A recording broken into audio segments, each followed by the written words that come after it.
don José Blandón Castillo. Oiga, Los comentarios nacionales. Una noticia que nos llega de Bogotá hace un par de minutos, de El Espectador, Del diario, bueno. el diario, en la que dice que un juez de Bogotá ordena que se dé un debate entre Petro y Hernández. Petro y Hernández, que se ven desprogramados, pero que ellos no son ciudadanos comunes.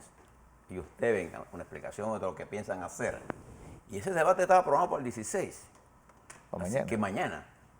Y hasta orden judicial. Sí, porque Hernández se niega a ir a un debate. Está planteada ya por un juez y ordena que se dé el debate. A unos días. A unos Así que días. aquí no hay. El que me dio la pata puede incluso enterrar su presidencia. Sí, el 16, Pero ya veremos si se da o no el debate, que es fundamental para que los colombianos se enteren lo que piensan los que los van a gobernar. También, por otro lado, la Cancillería panameña confirmó el presidente de México en su habitual mañanera, que así es que le llaman en México a todas estas partes. Esto es todos los días casi. Todos los santos días. Aparece diciendo lo que se le ocurre. Dijo que había recibido el beneplácito para que Laura María de Jesús Rodríguez, Jesús Rodríguez, mejor conocida, sea la próxima embajadora en Panamá. Falta la confirmación del Senado mexicano, siendo ellos mayoría, no debería tener mayor problema. ¿Quién es Jesús? Porque la nueva embajadora. Ella es la primera mujer lesbiana, primero que fue senadora. Ella es activista, dramaturga, es una intelectual, sí. lesbiana. Está casada con una actora y cantante sí. argentina, Lilian algo. Es que vamos a tener Ella será nuestra próxima embajadora de la República de México, la República Federal de México en nuestro país. Ya recibió el 1 de junio el beneplácito de la Cancillería panameña. Si tenemos por ahí las cifras de COVID, quisiera que ustedes miren estas cifras, porque la positividad, ahí está. Hubo ayer 2.389 casos, se realizaron 12.268 pruebas y la positividad se incrementó a 19,5%, habíamos bajado a 18%, está por debajo de 20%, pero fíjense que se mantiene altísima, casi 4 veces más que el 5% que debíamos estar como referencia de que tenemos al virus más sobre control. Omicron 5 nuevos fallecidos. Hubo 2 fallecidos el día más 3 son 5. Eso que te ven entre paréntesis, son los 3 pasados. O sea que este virus mata. La gente en salas, en hospitales, utilizando camas de hospitales privados y públicos, son 236 pacientes y en UCI 36 personas. Estamos 233, un poquito menos, pero estamos altos. Sí. Estamos estables altos. Nos movemos ligeramente en la positividad, pero en términos generales, una de las noticias quizás más importantes es los casos activos, que han bajado a 21.050. Sin embargo, el virus está aquí. Este es un virus que tiene menos patogenidad, pero que se expande más rápidamente. Pensábamos que íbamos a estar en una curva más, íbamos a bajar más rápido, estamos bajando lentamente. Entonces, ¿qué significa esto? Que debemos tomar medidas, cuidarnos. Debemos también tener la precaución de, si nos falta una vacuna, vacunarnos y protegernos. ¿Para qué? Para poder seguir trabajando y poder seguir activando la economía. Pero hay 2 puntos importantes, Fernando, que debemos mirar juntos. Uno, nos debe preocupar la inestabilidad política, porque la inestabilidad política genera incertidumbre. Y cuando la incertidumbre se apodera de un país, caso Colombia es un ejemplo, por ejemplo, que puedo poner. La incertidumbre predomina en Colombia porque ahora, con 2 candidatos, uno de izquierda y el otro que no sabemos qué es, vamos a ponerlo indefinido, que los colombianos tendrán que escoger los 2. Cualquiera de los 2 lleva un alto nivel de incertidumbre al proceso de decisiones económicas y de las futuras políticas que se desarrollan en ese hermano país. Bueno, lo de Petro es Petro está prometiendo subsidios por 220 billones de pesos colombianos. Es decir, es una cifra tan aberrante, tan desmesurada que... Sí, es que no hay nada peor en la economía de esto. Y uno de los casos que le quería traer, no era Colombia, sino el caso nuestro. En la medida que la incertidumbre política aumente, el riesgo país político aumenta. Y el riesgo político, ¿no? El análisis de riesgo global, ahora incluyendo economía, política y todo, ha incrementado enormemente. Los riesgos nuestros, estando entre dos países, como Costa Rica, con alto nivel de incertidumbre, Con un nuevo presidente. y Colombia, quien gane la presidencia no tiene control de las cámaras. Petro tiene mayor cantidad de diputados, pero no tiene la mayoría para aprobar un plan. Y Chávez sí no tiene ningún tipo de... Y Chávez no tiene ni piso ni techo allá. Y con poca capacidad política de entenderse. Entonces, en Panamá, nosotros marchamos en forma consistente a la incertidumbre política. Todo este proceso que le hemos venido hablando de los 15 diputados de cambio democrático introduce un nivel alto de incertidumbre y exacerba el discurso político. Y corrientes nuevas entran y van a seguir entrando, de todo sentido. Entonces, el nivel de tolerancia nuestro está en el piso. Nosotros, a quien piense diferente a nosotros, y es la primera cosa que tenemos que aprender, a escuchar la gente que piensa diferente a nosotros sin insultarla. Es uno de los grandes problemas que tenemos nosotros. Si alguien piensa diferente a mí, yo inmediatamente lo quiero... No, lo descalifico Sí, pasando por ahí. por lo que sea, por sexo, por religión, por política, por quién apoya, por quién es su amigo, quién es su enemigo, si es homosexual, si no es homosexual, si es viejo, si es joven. Entonces, el insulto se convierte en la forma del debate, lo que hace que excluye el debate. Entonces, esto que está pasando, lo tiene que estar mirando el Tribunal Electoral. Porque los dos partidos grandes, hay tres partidos grandes en Panamá. Primero, el Partido Panameñista pasó su prueba de selección de su dirección. El Partido Revolucionario Democrático pasó con las cosas que siempre pasan en los partidos. Diferencias, etcétera, pero pasaron sus pruebas. Cambio Democrático está ahora mismo en un nivel de indefinición absoluto, que es otra de las fuerzas importantes. Y en el caso de RM, hay un proceso electoral que debe desarrollarse allí. Entonces, estos partidos, entre más bajo sea el costo político que se pague por la transición interna, menos incertidumbre se genera a nivel nacional. Porque las corrientes mayoritarias de este país están expresadas en esos cuatro colectivos. Sin duda, los otros pesan, pero como bisagra. Entonces, ¿qué es lo que está ocurriendo?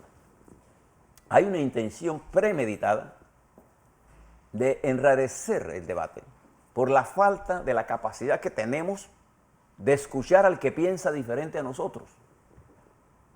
Y esa descalificación hace que incluso el periodismo, en vez de hacer periodismo, lo que hace es una campaña de propaganda política.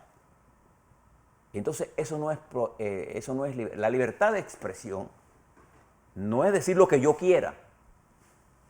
La libertad de expresión es hablar con responsabilidad de las cosas que yo pienso, sin que yo tenga que pagar un costo por lo que yo pienso, si la digo con respeto. Si yo soy periodista, la libertad de expresión no me da a mí una patente de corso para destruir personalidades. Eso no es la libertad de expresión. Estamos confundiendo el periodismo. Cuando nosotros hablamos de fake news, estamos cometiendo una contradicción, porque es que la noticia no puede ser falsa. Sí, morón. Es bochinche.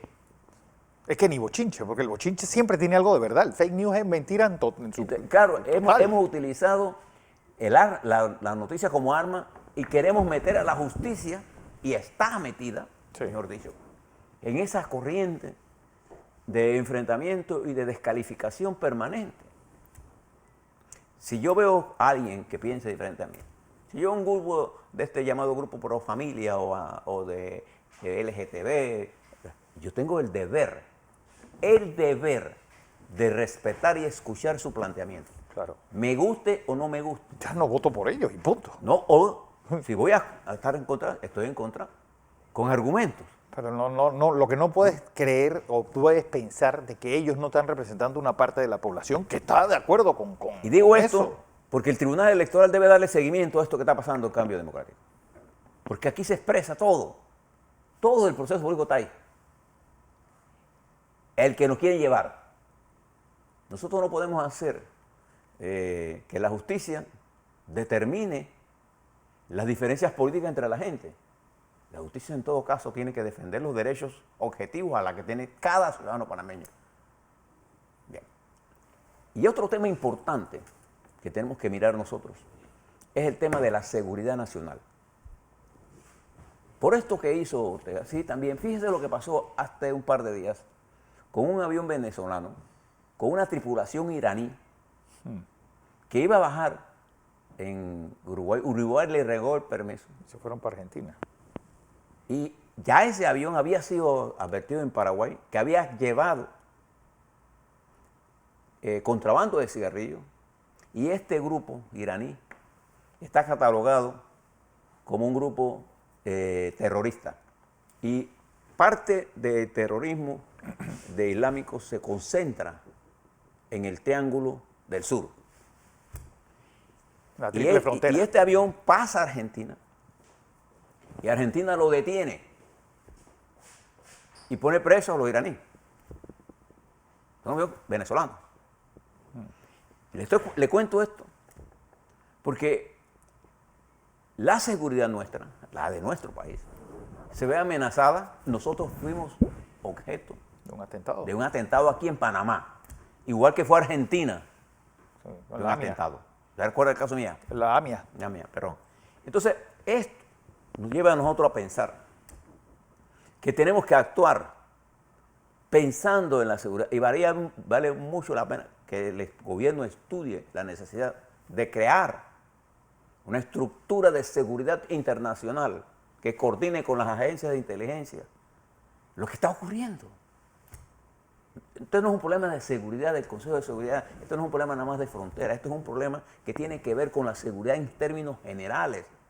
Hay una abierta campaña geopolítica en que el señor Putin intenta llevar la guerra a todo el mundo, deteniendo alimentos, destruyendo Ucrania, siguiendo con su política de penetrar con agentes de inteligencia nuestros países. Esto no es nuevo.